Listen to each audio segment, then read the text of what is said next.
संत रामपाल जी महाराज एक ऐसे महान संत जिन्होंने अपनी सतभक्ति, तत्व ज्ञान, करुणा और सेवा के बल पर समाज में नई मिसाल कायम की है। संत रामपाल जी महाराज की अगुवाई में उनके सभी सतलोक आश्रमों से समाज कल्याण के अद्भुत कार्यों ने समाज को सुनहरे भविष्य की एक नई उम्मीद दिखाई है। संत रामपाल जी महाराज से नाम दीक्षा लेने के बाद लाखों लोगों की लाइलाज बीमारियां जैसे कैंसर, एड्स आदि ठीक हुई। संत जी के ज्ञान से प्रेरित होकर उनके अनुयायियों ने लाखों यूनिट रक्तदान किया। संत जी ने लाखों बहन बेटियों का दहेज मुक्त विवाह करवाया।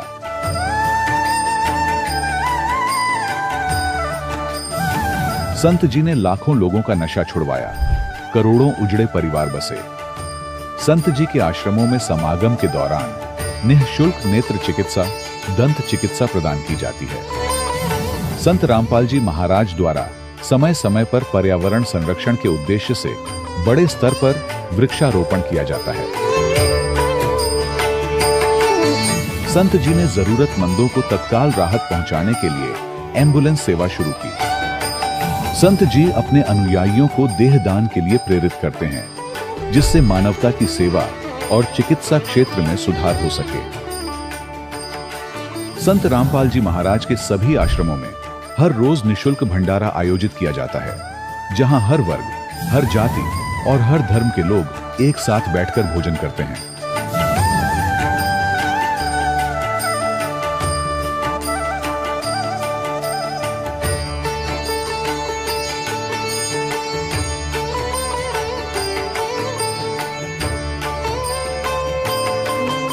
संत रामपाल जी महाराज की अन्नपूर्णा मुहिम ने गरीब और बेसहारा लोगों के जीवन में एक नई ऊर्जा और उम्मीद को जन्म दिया है।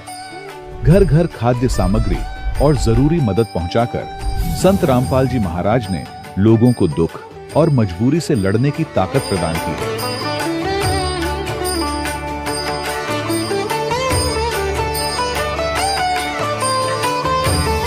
संत रामपाल जी महाराज द्वारा गरीब लोगों के लिए घर बनवाने का अद्भुत कार्य एक ऐसी मिसाल कायम कर रहा है जो सदियों सदियों संत जी की उदारता और दया भावना के तौर पर जाना जाएगा।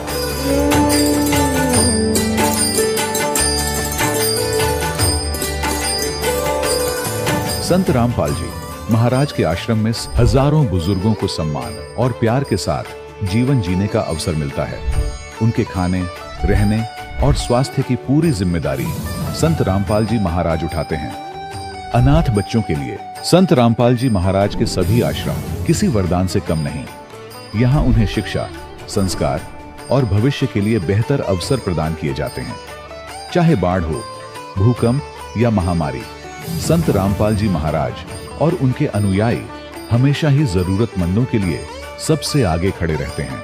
कोविड महामारी के दौरान संत रामपाल जी महाराज के आश्रमों से करोड़ों लोगों के लिए भोजन, दवाइयां और जीवन रक्षक सामग्रियां उपलब्ध कराई गई। चाहे गरीब की मदद हो या किसी शोषित और पीड़ित वर्ग के हक और सम्मान की लड़ाई, संत रामपाल जी महाराज ने हमेशा ही उनकी दबी आवाज को सरकारों तक पहुंचाया है और उन्हें उचित न्याय दिलवाने में अहम भूमिका अदा की है। समाज में आध्यात्मिक और सामाजिक मूल्यों के प्रति जागरूकता लाने में संत रामपाल जी महाराज हर कदम पर मानवता के सच्चे सेवक साबित हुए हैं। संत रामपाल जी महाराज का जीवन हमें सिखाता है कि सच्ची सेवा वही है जो निस्वार्थ भाव से की जाए। आइए हम भी इस महान सेवा के कार्य में इस महान संत से जुड़ें और संत रामपाल जी महाराज से नाम दीक्षा लेकर अपने जीवन को धन्य बनाएं।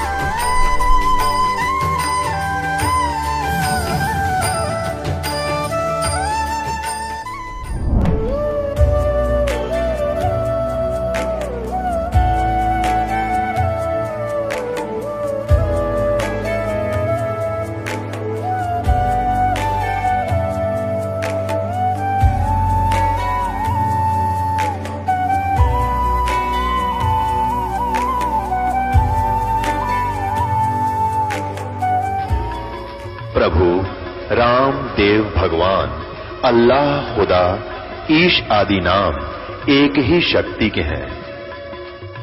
वो कैसा है, कहां है, कैसे मिलता है, किसने देखा है? ये प्रश्नवाचक चिन्ह पूर्ण रूप से हटाने के लिए अवश्य सुनिए जगत गुरु तत्वदर्शी संत रामपाल जी महाराज के अमृत वचन, सर्व पवित्र धर्मों के पवित्र शास्त्रों के आधार पर। नमस्कार दर्शकों, मौजूदा समय में भारत में अनेकों धर्म गुरु हैं, परंतु इस भीड़ में यह चयन करना कि सच्चा सद्गुरु कौन है, यह कठिन है। लाखों धर्म गुरुओं की भीड़ में एक सच्चे संत की तलाश में निकले थे भंवरलाल जी। सच्चे संत की खोज करते करते ये इतना थक चुके थे कि इनका तो मानो जैसे गुरुओं पे से विश्वास उठ ही गया हो। इसी दौरान इन्हें एक ऐसी पुस्तक मिल जाती है जो इनके आध्यात्मिक सफर को इनकी मंजिल तक पहुंचाने में कारगर साबित होती है। आखिर उस पुस्तक में कौन से ऐसे भेद थे जिनको जानकर भंवरलाल जी लाखों की भीड़ में सच्चे सद्गुरु को पहचान पाए? आइए अब जानते हैं भंवरलाल जी के जीवन परिवर्तन की कहानी इन्हीं की जुबानी। नमस्कार सर। सत साहेब। क्या नाम है सर आपका? मेरा नाम भंवरलाल दास है। क्या काम करते हैं सर? मैं विद्युत विभाग के अंदर मीटर रिपेयर एंड टेस्टर हूँ सर। सर, संत रामपाल जी महाराज से नाम उपदेश लेने से पहले आप क्या भक्ति साधना करते थे?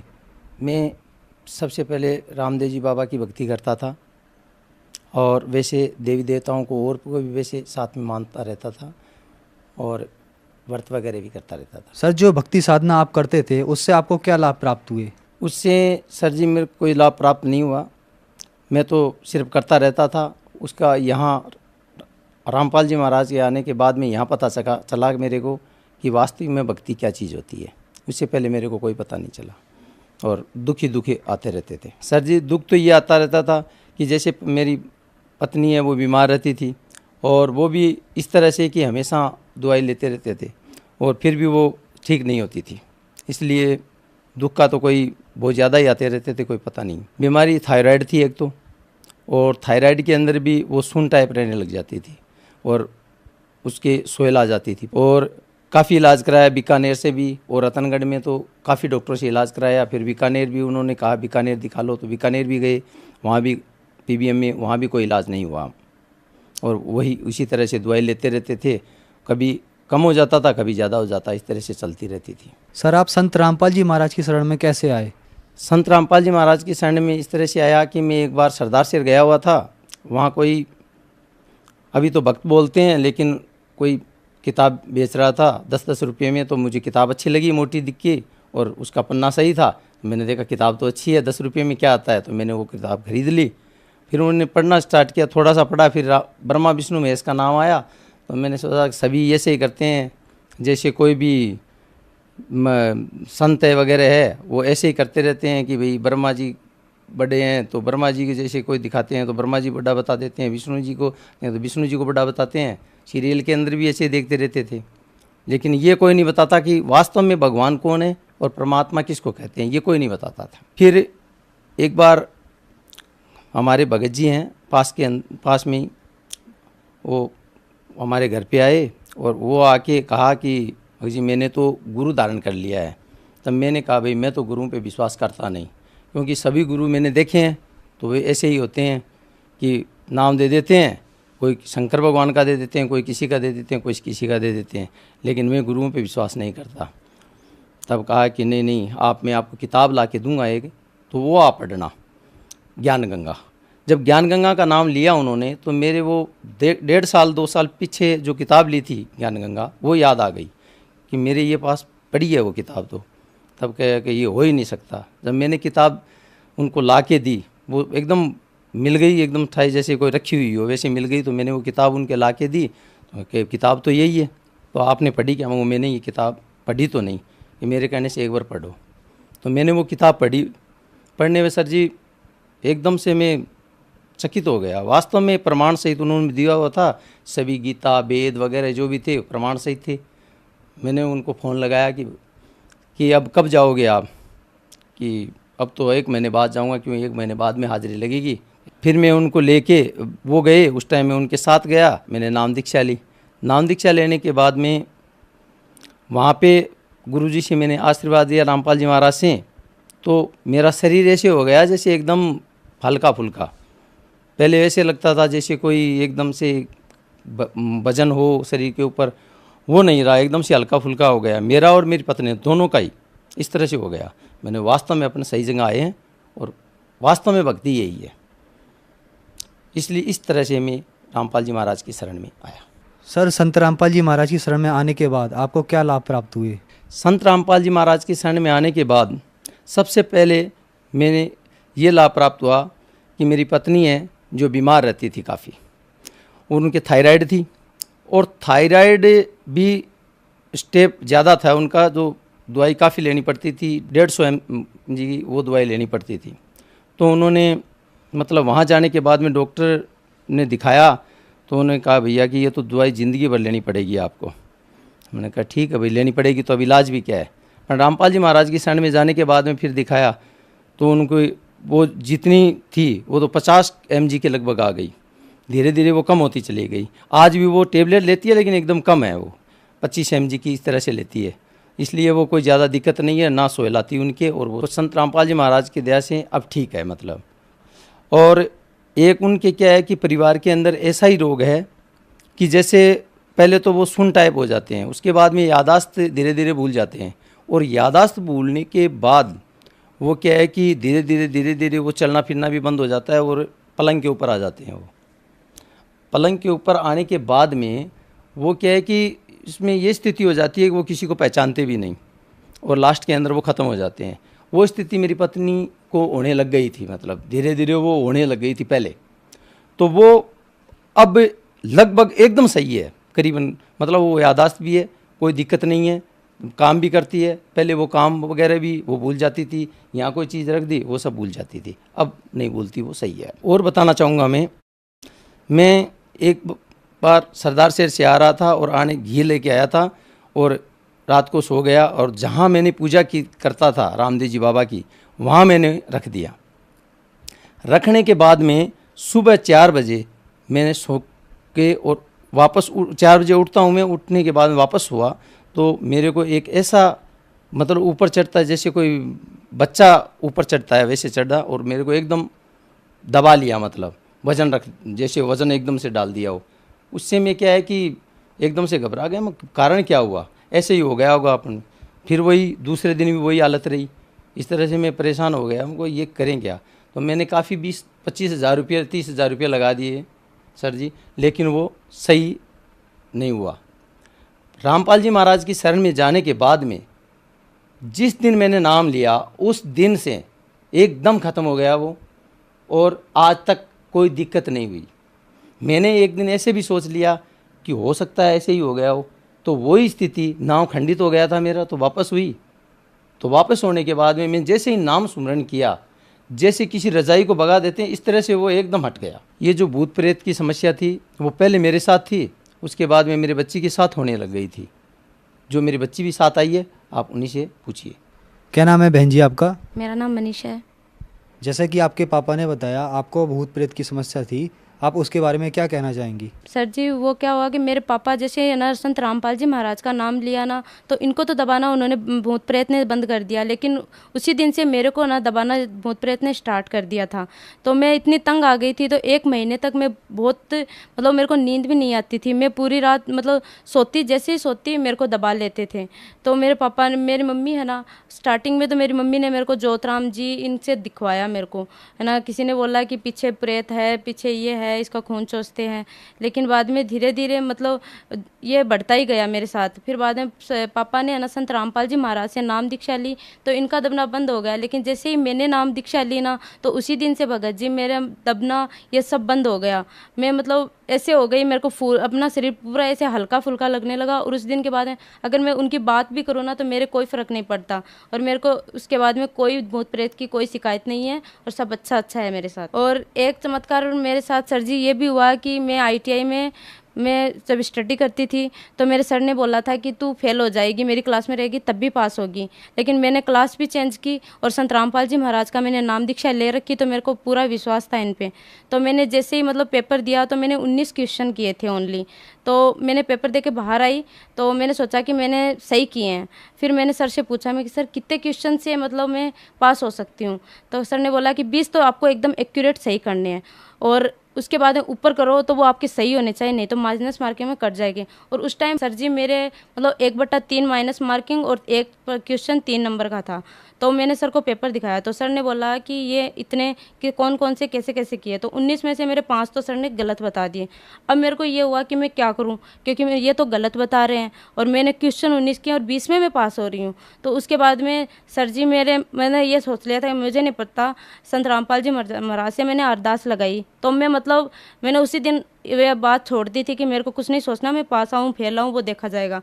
तो मैंने संत रामपाल जी महाराज पे विश्वास किया और आज मैं पास हूँ और मेरे 30 क्वेश्चन सही हैं, जबकि मैंने 19 क्वेश्चन ही किए थे, लेकिन आज मेरे 30 क्वेश्चन पूरे सही हैं। और मैंने मार्कशीट में आप देख सकते हो, मैंने लेके नहीं आई, लेकिन मैंने मार्कशीट 15 दिन पहले ही लेके आई हूँ, उसमें मेरे 30 क्वेश्चन सही हैं और मेरे 90 नंबर आए हैं। तो ये चमत्कार मेरे साथ बहुत बड़ा हुआ। सर जैसा कि आपने बताया कि आपने संत रामपाल जी महाराज से नाम उपदेश लिया तो आपको बहुत लाभ प्राप्त हुए। सर जो दर्शक आपको देख रहे हैं उनको आप क्या संदेश देना चाहते हैं? मैं तो यही कहूँगा, जो दर्शक देख रहे हैं, जो भगत आत्माएं देख रही है, उनको ये कहूँगा कि ये जो भक्ति है वो शास्त्र अनुसार है और यही भक्ति सही है, और बाकी चाहे कितनी ही भक्ति कर लो कुछ नहीं होना है। इसलिए रामपाल जी महाराज की शरण में आए और अपना कल्याण करवाएं। सर अगर कोई संत रामपाल जी महाराज से नाम उपदेश लेना चाहता है तो वह संत रामपाल जी महाराज से नाम उपदेश कैसे ले सकता है? संत रामपाल जी महाराज से नाम उपदेश लेने के लिए टीवी के ऊपर सत्संग आती है, सत्संग के नीचे एक पट्टी आती है, उस पट्टी के ऊपर नंबर आते हैं और उन नंबरों के ऊपर आप टेलीफोन कीजिए। वहाँ से आपको वहाँ जहाँ का नज़दीक का नामदान स्थल है वहाँ का केंद्र का नाम बताया जाएगा और वहाँ आप जाके और नाम दीक्षा ले सकते हैं। धन्यवाद सर। सत साहिब। दर्शकों, अभी आपने सुने संत रामपाल जी महाराज से दीक्षा प्राप्त करके सुखी हुए भक्त के अनुभव। अब देखिए जगत गुरु तत्वदर्शी संत रामपाल जी महाराज के मंगल प्रवचन। परमात्मा कबीर जी उस समय आए हुए थे, इस धरातल पर 120 वर्ष रहे थे। सन 1398 से सन 1518 तक 120 वर्ष परमेश्वर यहाँ पृथ्वी पर रहे, तत्व ज्ञान का प्रचार किया और ये एक प्रमाण दिया कि बच्चों अगर तुमने मोक्ष प्राप्ति करनी है, इस काल की भांग को इकट्ठी मत करना। सारी सृष्टि के रचनहार, सबके पालनहार एक झोपड़ी में रहा करते थे और अपने हाथों से कपड़ा बुनकर निर्वाह करते हुए दिखाया करते थे, लीला करते थे। और जो भी हफ्ते 10 दिन 15 दिन के अंदर जो मेहनताना वो कपड़े के बुनाई का आता था, उसमें से जो आवश्यक होता था अपने परिवार पोषण के लिए रख लेते थे, शेष को धर्म में भंडारे कर देते थे, भक्तों को बुलाकर सत्संग करते और खिला देते थे। अब परमात्मा कबीर जी का परिवार नहीं था, उनके कोई पत्नी नहीं थी, उनके मुंह बोले माता पिता जो परमात्मा को लहर तारा तालाब कमल के फूल से उठा कर लाए थे, जो परमात्मा सतलोक से चलकर आकर वहां एक स्वरूप धारण किया था, लहर तारा तालाब बनारस में, काशी में। और एक लड़का और एक लड़की जो मुंह बोली बेटा बेटी थे, वो दोनों मृत जीवित किए थे किसी कंडीशन में, ये जनाने के लिए, इस उद्देश्य से कि हो सकता है कुछ पुण्यात्माएं इस लीला को देखकर ही मुझे पहचान ले, नहीं तो संत चमत्कार नहीं दिखाते। कबीर साहब ने कहा था धर्मदास जी से कि धर्मदास वो संत नहीं होता जो चमत्कार करे, और वो भी संत ने जिसे चमत्कार ना हो। अब देखो दोनों बात के संत बनावटी बातें नहीं करता और ये नहीं कहता जा तेरे ऐसे कर दूंगा, नहीं, उस संत के पास वो भक्ति शक्ति होती है, उससे अपने आप चमत्कार हुआ करते, वो करता नहीं। तो कहने का भाव यह है, परमात्मा ने किसी परिस्थितियों में, वो समय आने पर बताएंगे, आज विषय दूसरा है। उन दोनों बच्चों को, एक 12-13 वर्ष के थे वो, उनको जीवित किया था और फिर वो बच्चे अपने परमात्मा कबीर जी के साथ ही रहा करते थे। ये उनका 5 सदस्यों का एक परिवार था। वो परमात्मा ने लीला क्यों की थी कि हमें ये दिखाने के लिए कि परमात्मा पाने के लिए बड़ी कोठी कार और घने धन की आवश्यकता नहीं है, और ना उच्च वर्ण, क्योंकि उस समय ब्राह्मण वर्ग, ब्राह्मण लोग जो थे वो उच्च माने जाते थे और परमात्मा के निकट, और यही सोचा जाता था कि यही भगवान पाते हैं, इन्हीं के पास परमात्मा रहता है। और उस समय छुआछूत चरम सीमा पर थी। परमात्मा ने यह दिखाना था कि परमात्मा पाने के लिए किसी जाति धर्म की जरूरत नहीं, कोई बाधक नहीं। किसी भी धर्म, किसी भी जाति, किसी भी स्थिति में इंसान है, राजा है, रंक है, गरीब है, अमीर है, लेकिन इस सत मंत्र, सत भक्ति और नेक आचरण और यहाँ की इच्छाओं को हटाकर भक्ति करने वाला व्यक्ति ही पार होता। तो इसलिए रिहर्सल किया था भगवान ने कि मेरे तो गरीब इस पृथ्वी पर कोई नहीं, दारिद्र। और जब परमात्मा तो सह शरीर गए भक्ति की, ये दिखाया था उन्होंने कि तुम भी करोगे तो तुम्हें भी ऐसे ही ले चलूंगा। तो इसलिए उस मालिक ने एक झोपड़ी में टाइम पास किया, सबका आहार कराने वाले, सबकी रक्षा करने वाले, सब ब्रह्मांडों के रचने वाले, और वहां 120 वर्ष उस झोपड़ी में टाइम पास करके दिखा गए, एक उदाहरण करके हमारे लिए कि घना धन अगर परमात्मा दे रहा है तो दुरुपयोग ना करना, उसको अभिमान ना करना। 1 मिनट में मृत्यु हो जा, अगले दिन गधा बनकर उसको ठीक है पीछे कड़ना ही खड़ा पाओगा पिछली साइड में। बता क्या कोठा, क्या मकान चाट लिया इसने, सारी उम्र खो दी जोड़ते जोड़ते। ये काल का धोखा है, ये बहुत भयंकर जाल है, इसको हमने समझना ठीक है। परमात्मा जो देता है वो उसकी इच्छा है, लेकिन उसका दुरुपयोग और अभिमान नहीं करे कभी भूल के भी।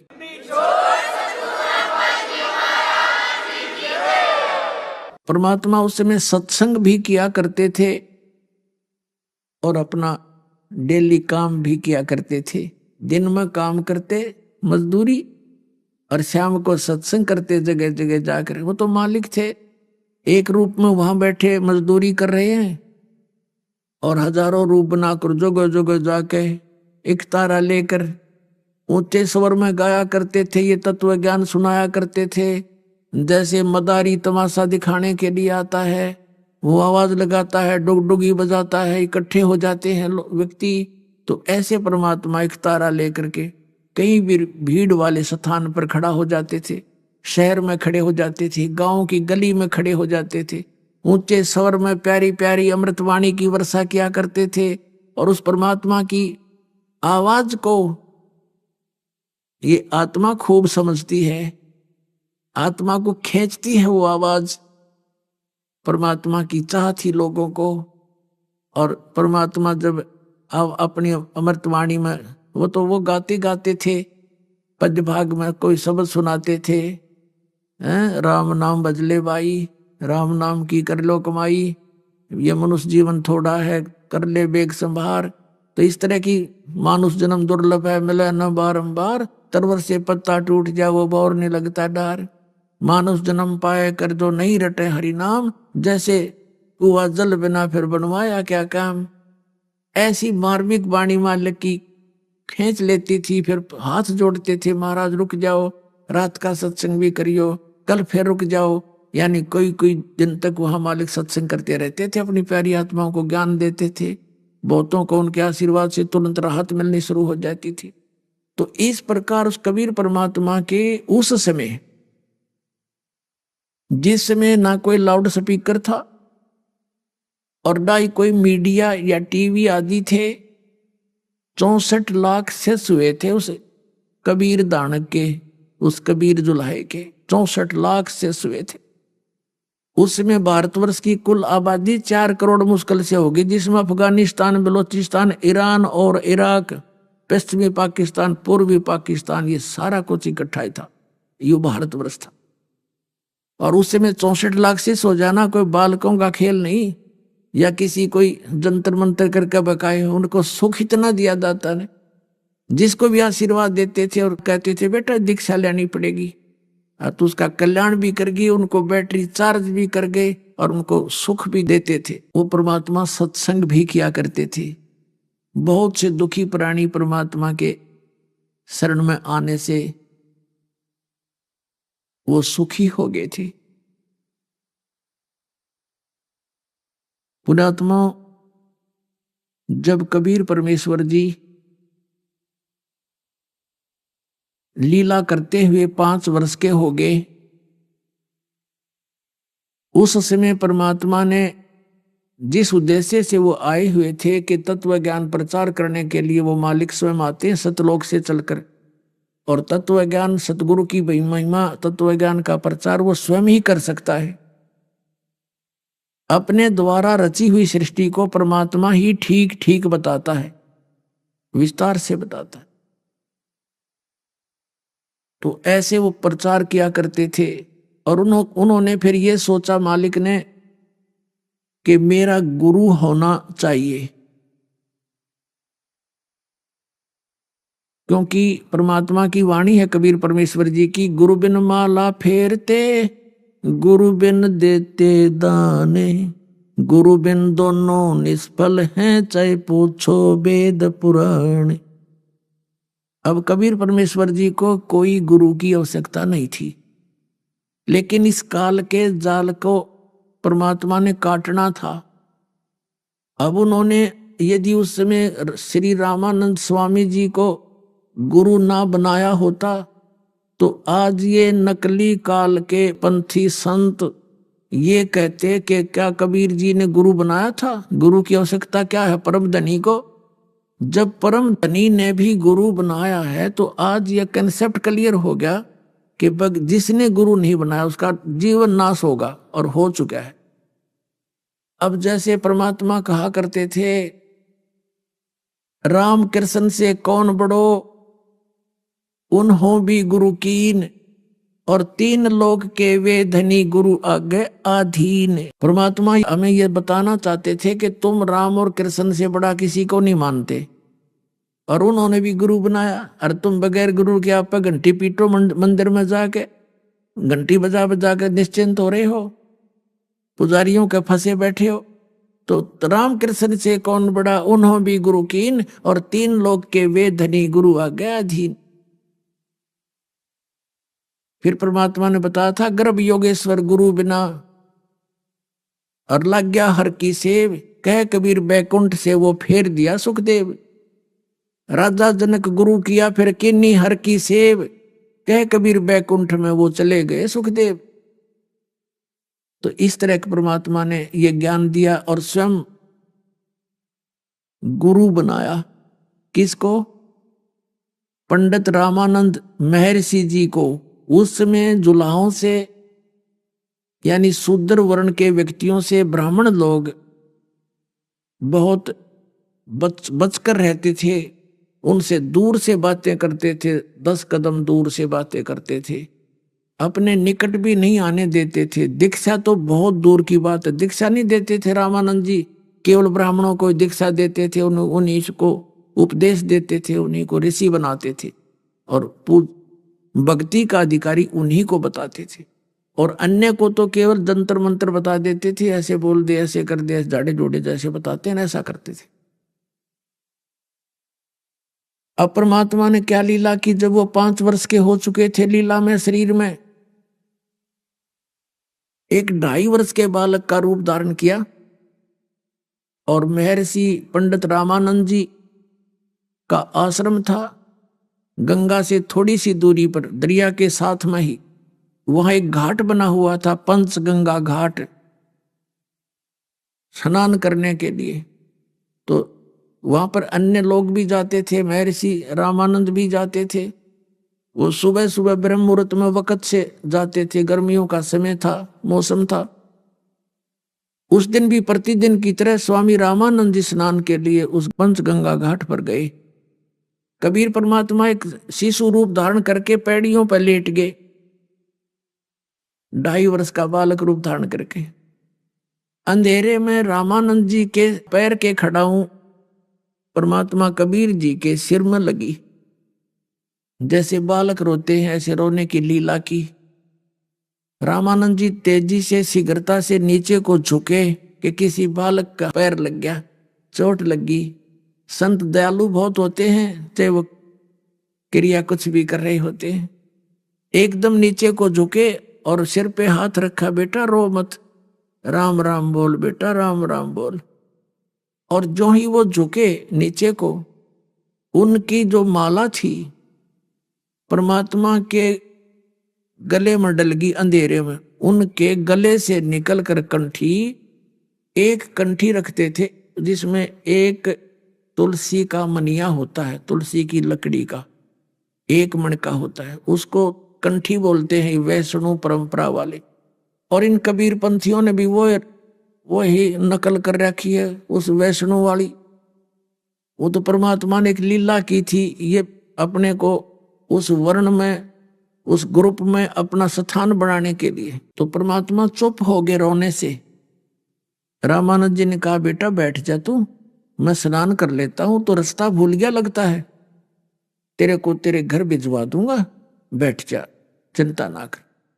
अब वो स्नान करने लगे रामानंद जी तक। परमात्मा वहां से अंतर ध्यान हुए, अपने मुंह बोले माता पिता की कुटिया झोपड़ी मां के सो गए।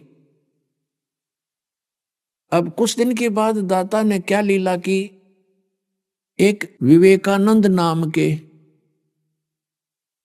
ऋषि थे, स्वामी रामानंद के शिष्य, और विष्णु जी के उपासक थे। रामानंद जी विष्णु जी को इष्ट मानते थे, तो उनके ऋषि शिष्य बना रखे थे 1400 जो प्रचार किया करते थे, रामानंद जी से ग्रहण ज्ञान का आगे प्रचार करते थे। उनके अक्षेत्र बांट रखे थे। तो बनारस के एक अक्षेत्र में विवेकानंद का अक्षेत्र था, वहां वो सत्संग कर रहा था। तो कबीर साहब जाकर बैठ गए, 5 वर्ष के बालक। अब विवेकानंद जी विष्णु भगवान को सर्वेश्वर महेश्वर सबके मालिक, यही उत्पत्ति करते हैं, यही स्थिति करते हैं और यही संहार करते हैं। ये सारी सृष्टि के रचनहार हैं। इनके कोई माता पिता नहीं है, इनकी जन्म मृत्यु नहीं होती है। जैसा भी ये लोक वेद दंत कथा सुनाया करते थे, वो सारी कथा सुनाई। सत्संग समापन हो गया। महर्षि विवेकानंद जी ने कहा कि जी किसी को कोई शंका हो तो प्रश्न कर सकते हो। परमात्मा खड़े हुए, 5 वर्ष के बालक, और कहा, स्वामी जी मुझे शंका है। मैंने एक समय एक ब्राह्मण शिव पुराण पढ़ रहा था और उसमें लिखा था कि श्री विष्णु जी का जन्म श्री देवी दुर्गा से और काल रूपी ब्रह्म के पति पत्नी विहार से हुआ, ये उनके माता पिता हैं। रामानंद जी ने कहा कि तू कौन है, क्या कह रहा है तू, झूठे कपटी, ऐसा कुछ नहीं है। परमात्मा ने कहा, आप अपनी उस शिव पुराण को देखो। अब उसने देखा, सचमुच वो तो लिखा था उसके अंदर जो भी था विवेकानंद जी ने। लेकिन ये अभिमान बहुत भयंकर चीज है। परमात्मा कबीर जी ने कहा कि राज तजना सहज है, सहज त्रिया का ने, मान बढ़ाई ईर्षा दुर्लभ तजना ये। अरे इनके तजे बिना भगवान मिले नहीं, मान बढ़ाई और ईर्षा के तजे बिना भगवान नहीं मिले। और राज त्याग दिया, नारी त्याग दी, और ये बाकी दोष जो के तू व्हाट इज यूज। तो परमात्मा कहते हैं, एक नारी त्याग दीनी 5 नारी गैल बे, और पाया न द्वारा मुक्ति का सुख देव करी बहु सैल बे। एक नारी एक स्त्री को त्याग दी, ये 5 नारी तेरे साथ हैं, काम क्रोध मोह लोभ अहंकार, इनसे पीछा छुटा, जब मोक्ष निष्ठ आएगा। तो ये बातें परमात्मा सुनाया करते थे नकली ऋषि में ऋषियों को, पर उनका गले उतरी को नहीं, वह मान बढ़ाई खाएगी उनको। अब विवेकानंद ने कहा, तूने तिलक कैसे लगा रखा है। एक वैष्णव साधु जो रामानंद जी कैसे सोते थे, पूरा तिलक लगाते थे यहां से लेकर यहां तक, नाक पर पूरा चंदन का। परमात्मा ने भी ला कर जा रहे थे क्योंकि वो चेले हो गए थे उनके। अब उसने कहा कि तूने ये तिलक कैसे लगा रखा है, तू किस जाति से संबंध रखता है? तो श्रोताओं ने बता दिया, ये तो नीरू जुलाहे का बेटा है, कबीर इसका नाम है, और ये जहां भी जाता है किसी के भी सत्संग में यो छेड़छाड़ करे बिना टिकता नहीं, इसकी आदत खराब है। श्रोताओं ने कहा। तो फिर उस विवेकानंद की हिम्मत बन गई, कहने लगे अरे तूने कोई गुरु बना रखा है, ये तिलक लगाया तूने? कहा जी मैंने गुरु बना रखा है। क्या नाम है तेरे गुरु का? विवेकानंद जी ने पूछा। परमात्मा ने कहा जो तेरा गुरु है स्वामी जी वही मेरा गुरु है। अब उस विवेकानंद ने कहा कि अरे देखो कितना झूठा कपटी है, ये जुल्हा धानक शूद्र जाति में और मेरे गुरुदेव ब्राह्मण, देखो कितना झूठा। तुम जान लो ये कितनी सच्ची बोल रहा होगा भगवान के बारे में। मेरे गुरुदेव तो इन शूद्रों को निकट नहीं आने देते। और श्रोताओं, अब गुरुदेव के पास जाऊंगा, इस नाला की कथा सुनाऊंगा, इसने हमारी नाक काट दी, बेइज्जती कर दी हमारे गुरु जी की। अब पुण्यात्माओं, ये दुष्ट, ये इस प्रकार के ये गुरूर संत थे ना, ये सच्चाई से दूर भागते थे और बकवादों को शुरू कराते थे, जनता को भ्रमित करके आपस में लड़ा मारते थे। तो वही तरीका अपनाया उसने। कहने लगा तुम भी कल आना स्वामी रामानंद जी के आश्रम के सामने, देखना है तुम्हारे सामने इसको कैसे झाड़ पड़ेगी। अब रामानंद जी से जा करके उस विवेकानंद जी ने कहा कि महाराज, हे गुरुदेव, हम तो घर से बाहर निकलने लायक नहीं रहे, एक शूद्र का लड़का आपको अपना गुरु बताता है, बड़ी सभा में मेरी नाक काट दी। भगवान बताओ अब हम क्या करें? तो रामानंद जी ने कहा स्वामी जी ने कि जा बच्चा, कल उसको बुला के लाना और सभी के सामने मैं कहूंगा, उसको धमकाऊंगा कि मैंने कब तुझे शेष बनाया झूठे। तो बेटा कोई बात नहीं, उसने कह दिया तो कोई ऐसी बात नहीं, अब हम उसको सुधार देंगे। तो इस उद्देश्य से उसने अपने सारे चेले बुला लिए, श्रोता जो उस दिन उपस्थित थे, और भी हजारों की संख्या में आकर बैठ गए और कहा अब तो बेटा शाम होगी, सुबह उसको बुला के लाना कबीर को। अब सुबह सुबह जा लिया विवेकानंद लेकर 5-8-7 लठाड़ा ने, और वहां जाके जुलाहों की कॉलोनी में नीरू का घर पूछने लगे कि उसकी झोपड़ी कहाँ है। एक बहन और एक भाई ने सुन लिया, किसी माई नर एक व्यक्ति ने, वो जान गए कि इनकी इरादा ठीक नहीं, ये कोई झगड़ा करने आए हैं। तो उन्होंने जाकर बारी बारी बताया कि ऐसे ऐसे तुम्हारा घर पूछ रहे हैं, नीमा क्या क्या हो गया, क्या तुम्हारा कोई किसी से झगड़ा है क्या? तो नीमा को पता था कि ये कबीर प्रतिदिन उलाने लावा है किसी न किसी के, यू छेड़छाड़ करे बिना टिकता नहीं। वह जानेगी किसी ने अवश्य किसी को कल टोका होगा। क्या किया, माई ने सुबह सुबह सो रहे थे वो खुद से उठाए, बेटा खड़ा हो, तूने किसको क्या कह दिया आज? वो कहते हैं क्या हो गया माई? अगाजा पीछे बताऊंगी, तू पहले झोपड़ी के पीछे चल और लेट जाए यहाँ पर। वो लेट गए, ऊपर कपड़े, पुराने कपड़े उपड़े डाल दिए और कहा बोलिए ना जब तक मैं ना कहूं। अच्छा माता जी। अब वो आगे में टंडे और खड़े होकर कहने लगे कहाँ तुम्हारा बेटा, उसको बाहर निकालो, ये कर दिया इसने, गदर मचा रखा है, ये है वो। और वो माई कहती है जी क्या गलती कर दी, मैं धमका दूंगी अपने बच्चे को। बात क्या होगी, कुछ बताओ ब्राह्मण। कहने लगी बात यहाँ नहीं वही बात होगी, इसने बहुत बड़ी बात कर दी है आज, इसने नाक काट दी हमारे गुरुजी की। इसने कहा कि मैंने गुरुजी से दीक्षा ले रखी है, वहां हजारों व्यक्ति बैठे हैं इसकी, वहां गुरुजी पीटेंगे इसको खूब। अब माई ने उनसे हाथ पैर जोड़े, मैं धमका दूंगी, बालक है गलती होगी, नहीं मानने उसको फेंक दिया एक तरफ, अंदर घुस गए। देखा झोपड़ी में 4 पाई लट डंडे के साथ उठ पटांग कर दी, कपड़े ठाठा का सारे चेक कर लिया डंडे से। अब वह माई हाथ जोड़ रही है, मैं धमका दूंगी मेरे बच्चे को, मैं खुरका दूंगी। तो परमात्मा ने सोचा ये दुखी करेंगे मेरी माई को, तो बाहर ही झोपड़ी के पीछे खड़ा हो गया, सारे कपड़े अब गुदड़ घाबा घेर के एक तरफ। कहने लगा विवेकानंद झोपड़ी के पीछे खड़ा हूं मैं, यहां आ जा। अब आवाज सुनी, भाग्या गया पीछे कि मालिक ने लीला करनी थी वो। उसने जाके उनको पकड़ कर कहा चलो, पकड़ के जबरदस्ती को, साथ में वो एक दो शूद्र को ले रखा था उसके अपने नौकरों को, तो उन्होंने उनको पकड़ दिया कबीर जी को, जबरदस्ती लेकर वो जल्लाद चलने लगे।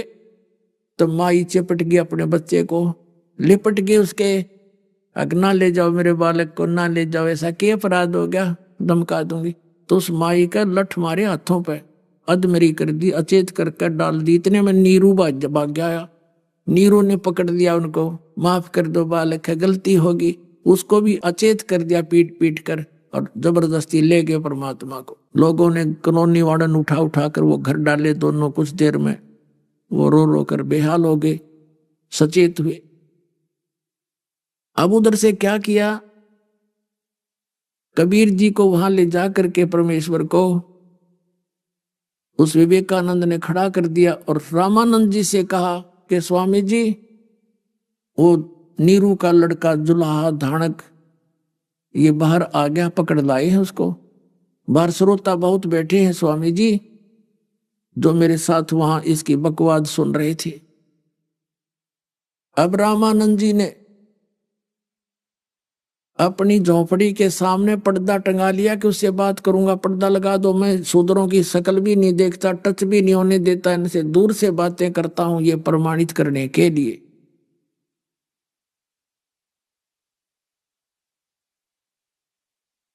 अब रामानंद जी ने कबीर परमात्मा से प्रश्न किया। क्या प्रश्न किया कि भाई तेरी जाति कौन है, तेरा गुरु कौन है, तू किस से नाम उपदेश लिया है तूने। पुण्यात्माओं, एक कंसेप्ट को क्लियर करने के लिए, इस अज्ञान का नाश करने के लिए बहुत सारे आपको प्रमाण देने पड़ते हैं। अब दास जो आपको अमृत वचन सुनाने जा रहा है, ये किस महापुरुष के हैं?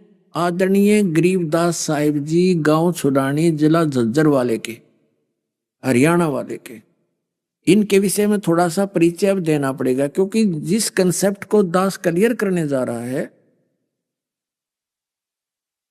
ये इतना अज्ञान बन गया है कि एक सिंपल कह देने मात्र से ये आपके उस अज्ञान को हटा नहीं सकेगा जो हमारे अंदर युगों से भरा पड़ा है।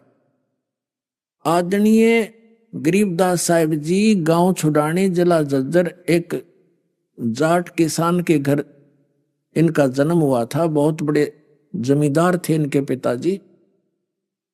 ये वैसे इनका मूल गांव तो करौथा था और दड़खड़ इनका गोत्र, लेकिन इनके कोई मामा नहीं था, इनकी माँ के भाई नहीं था, इसलिए इनके पिताजी घर जमाई छुड़ानी रहा करते थे।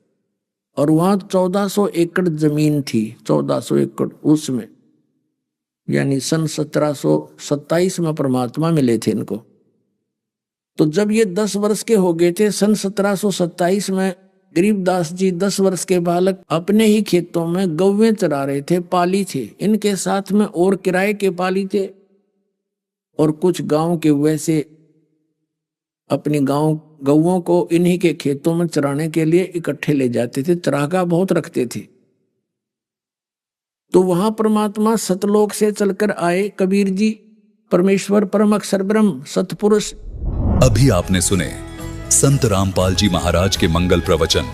आइए अब सुनते हैं संत रामपाल जी महाराज से नाम दीक्षा लेकर सतभक्ति करके अद्भुत लाभ प्राप्त करने वाले अनुयायी के विचार।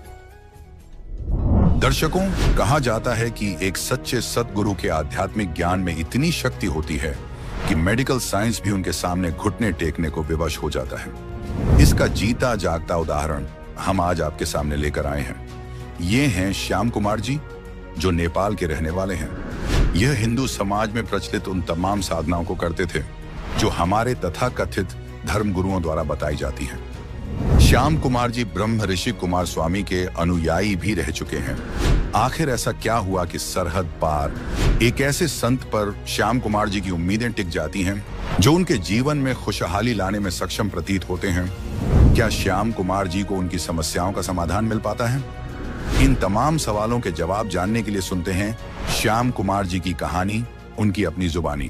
सर नमस्कार। नमस्कार सर, क्या नाम है आपका? मेरा नाम श्याम कुमार यादव है। श्याम कुमार जी, कहाँ से आए हैं आप? मैं काठमांडू नेपाल से हूँ। मैं पेशे से इलेक्ट्रिकल इंजीनियर हूँ। अभी नेपाल इलेक्ट्रिसिटी बोर्ड में मैं फर्स्ट क्लास ऑफिसर हूँ। सर, संत रामपाल जी महाराज से कब जुड़े आप? मैं 2012 मार्च 11 तारीख को संत रामपाल जी महाराज की शरण में आया। सर, आप नेपाल में रहते हैं और हरियाणा में इतनी दूर, बल्कि सरहद पार जाकर आपने संत रामपाल जी महाराज से नाम दीक्षा ली, आखिर क्यों? ऐसे है कि संत रामपाल जी महाराज की शरण में आने से पहले मैं पहले ब्रह्म योग में भी गया था।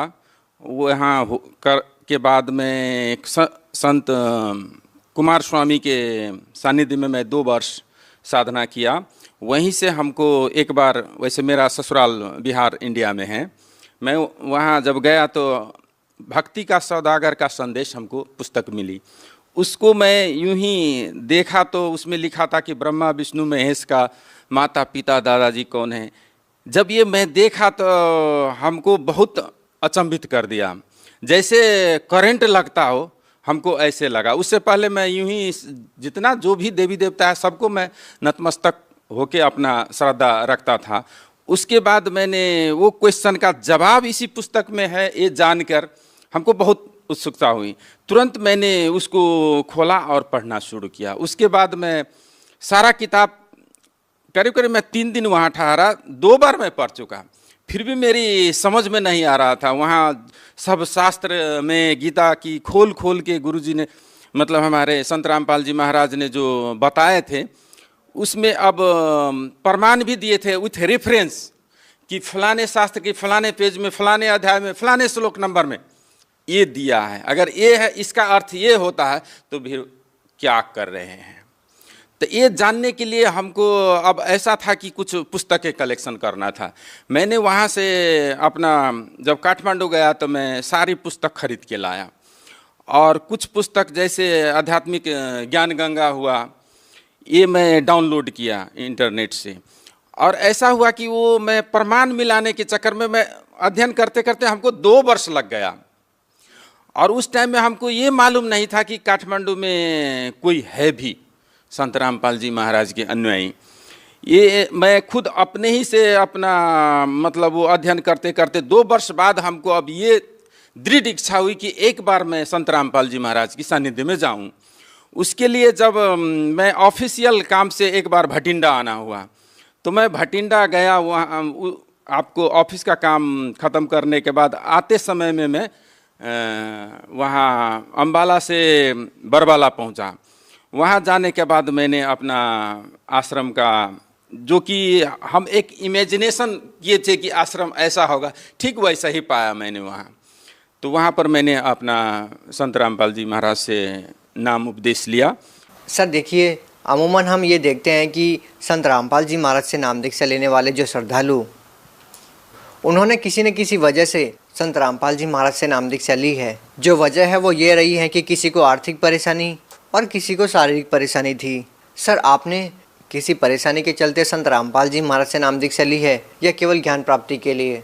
ऐसा हुआ कि हमको 33 वर्ष की उम्र में, मैं पेशे से इंजीनियर हूँ, और वैसे ही ये पेशे में अक्सर मतलब अब सरकारी जॉब में हूँ। हमको शराब, मांस, ये कुलत कहिए ना, ये सब की नशा की बीमारी कहिए या खराब आचरण कहिए, ये आदत सी पड़ गई थी। तो वो जब उसी के दौरान 33 वर्ष की उम्र में हमको डायबिटीज़ हो गया। बस डायबिटीज़ क्या हुआ, अकल होश जो होता है ना वो ठिकाने में आ गया।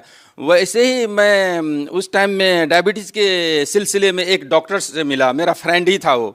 गौर में मैं पोस्टिंग था उस टाइम में, मैं वहाँ का डिस्ट्रिक्ट इंचार्ज था।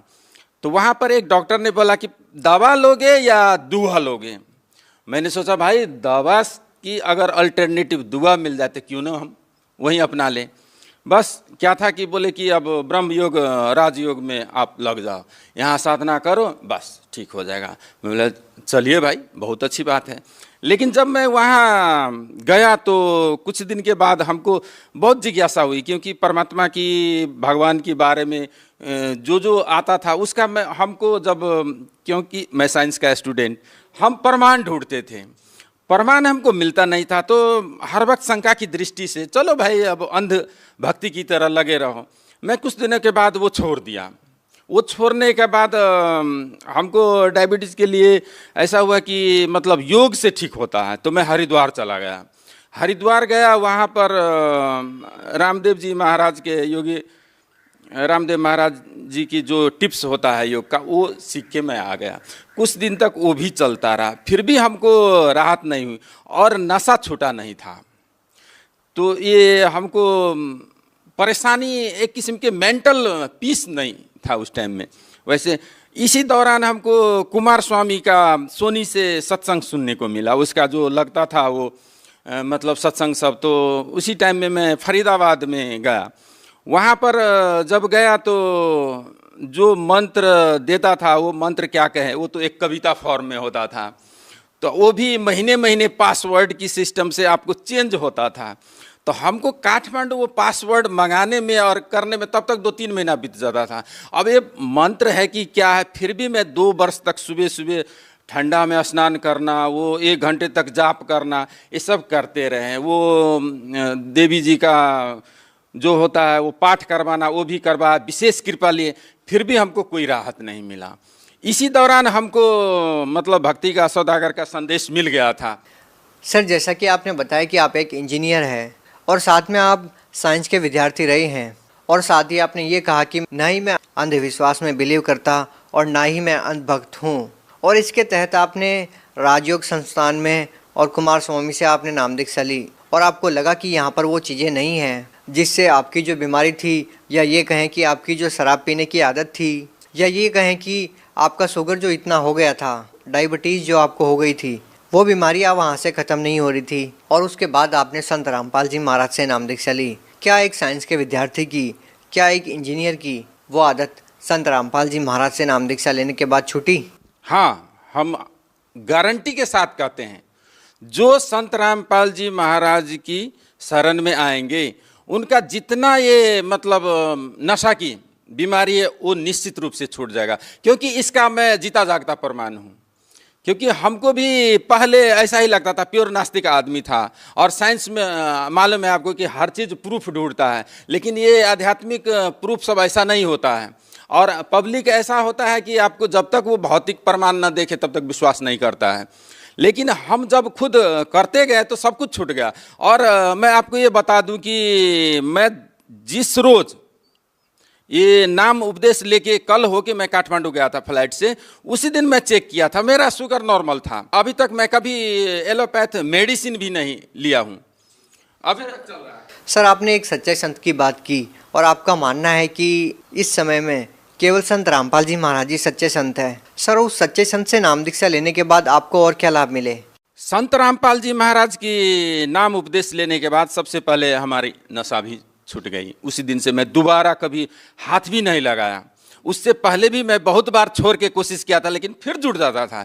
लेकिन जब से हमको उसकी मतलब दुर्गुण का पता, आध्यात्मिक लाइन से जो संत रामपाल जी महाराज ने हमारी आँख खोल दी, दोबारा मैंने कभी हाथ नहीं लगाया। सबसे पहले तो ये भी हमको फ़ायदा हुआ। दूसरी शारीरिक हिसाब से क्या हुआ कि डायबिटीज़ तो मैं बोल ही दिया था। एक बार क्या हुआ कि 2013 की घटना है। संत रामपाल जी महाराज का और सतपाल जी महाराज का एक ज्ञान चर्चा का DVD बनाया था, जिसमें उनकी सारी पोल खोल के रख दी है संत रामपाल जी महाराज ने। उसकी सेवा चल रही थी नेपाल की नारायण घाट में, और उसी टाइम में सतपाल जी महाराज का सत्संग भी चल रहा था। उसी दौरान जब वो DVD उनके अनुयायी थ्रू शायद उनको मिल गया हो, वो देखने के बाद लगा कि उनको शायद पोल खुल रहा है, तो हमको सहित 5 और भगत को वो लोग क्या किया कि पकड़ के अज्ञात स्थल पर ले गया, और वहाँ पर हमको बहुत सारे टॉर्चर भी दिया।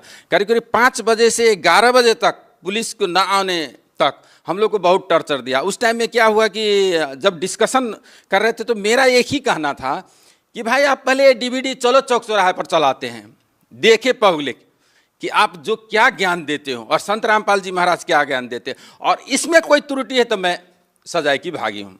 लेकिन जब मैं ऐसा कहने लगा कि उसका शिष्य सब हमको ये हाथ पीछे की ओर ले जाके बांधा, आँख पर पट्टी बांध दिया, काला पट्टी। लेकिन मैं ये कहना चाहता हूँ आपको कि उससे पहले मैं 4-5 वर्ष से हमको ये मतलब हाथ में बहुत दर्द था। ये हाथ हमको पीछे की ओर नहीं ले जाते थे। नहाने के टाइम में, कोई कपड़े बदलने के टाइम में बहुत दर्द होती थी। रात भर कभी कभी मतलब हफ्तों हफ्ता नींद नहीं आती थी। जब वो लोग बोला कि हाथ बांधेंगे तो मैं बोला हे बंदी छोर, हमको आप ही अब मतलब ये क्या करोगे आप जानो, हमको नहीं मालूम। उस दिन से जो वो दर्द गायब हुई आज तक दोबारा नहीं हुआ है सर जी। और शारीरिक के साथ साथ आर्थिक भी घर में ऐसा है कि देखो अब हम पेशे से, अब पहले से भी हमारा रोजी रोटी का जुगाड़ था ही, लेकिन यहाँ लगने के बाद मैंने पूरा नेक नीति से अपना घर गृहस्थी में रह के अपना गुजारा कर रहा हूँ। बाल बच्चे भी, अभी मेरा एक लड़के भी इस साल फ्री में, मतलब परमात्मा की दया से मैं देखा कि उनका स्कॉलरशिप में नाम भी निकल गया, जो आज MBBS के लिए करीब करीब आपको 17 लाख 80 लाख लगता है। फ्री में मेरा बेटा भी अभी फर्स्ट ईयर में पढ़ रहा है, अब फाइनल भी देगा। दूसरे बेटा भी ठीक है, और सब कुछ घर में सुख शांति है। यही है मेरा सबसे बड़ी उपलब्धि। मोटे उपलब्धि तो मैं कितना गिनाऊँ, क्योंकि जो सोचते हैं वो मिल गया रहता है। सब जगह में हमको संतुष्टि मिल रही है। सर, एक आखिरी प्रश्न आपसे ये है कि आपने बताया कि आपने कुमार स्वामी से नाम दीक्षा ली, राजयोग आश्रम से आप पहले जुड़े हुए थे, उसके बाद आपने संत रामपाल जी महाराज से नाम दीक्षा ली।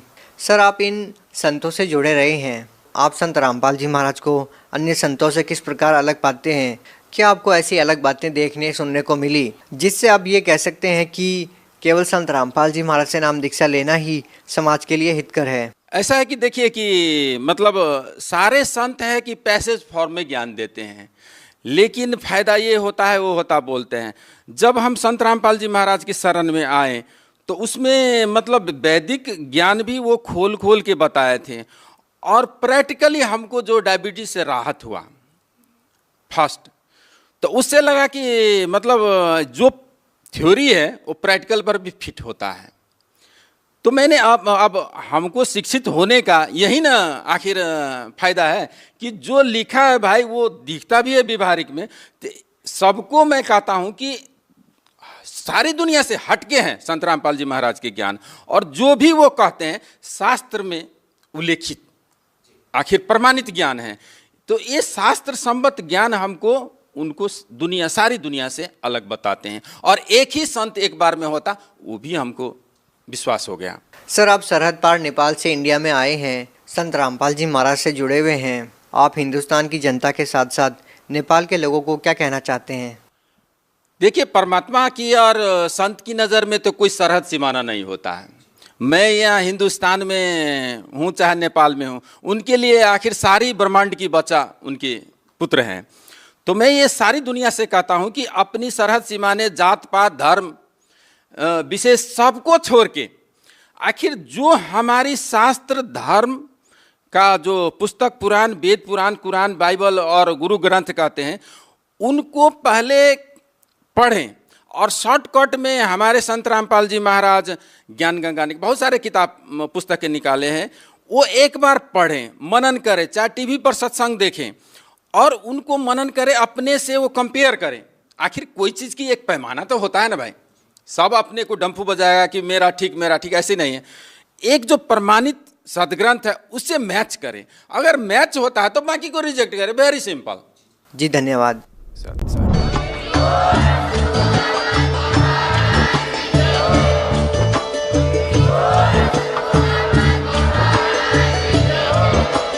आप सुन रहे थे जगत गुरु तत्वदर्शी संत रामपाल जी महाराज जी के मंगल प्रवचन। अधिक जानकारी के लिए विजिट कीजिए हमारी वेबसाइट www.jagatgururampalji.org। संत रामपाल जी महाराज जी के शुभ आशीर्वाद से पूरे विश्व भर में 500 से भी ज्यादा नाम दीक्षा केंद्र हैं, जिन पर संत रामपाल जी महाराज जी द्वारा ऑनलाइन निशुल्क नाम दीक्षा दी जा रही है। अपने नजदीकी नाम दीक्षा केंद्र का पता करने के लिए संपर्क करें 8222880541।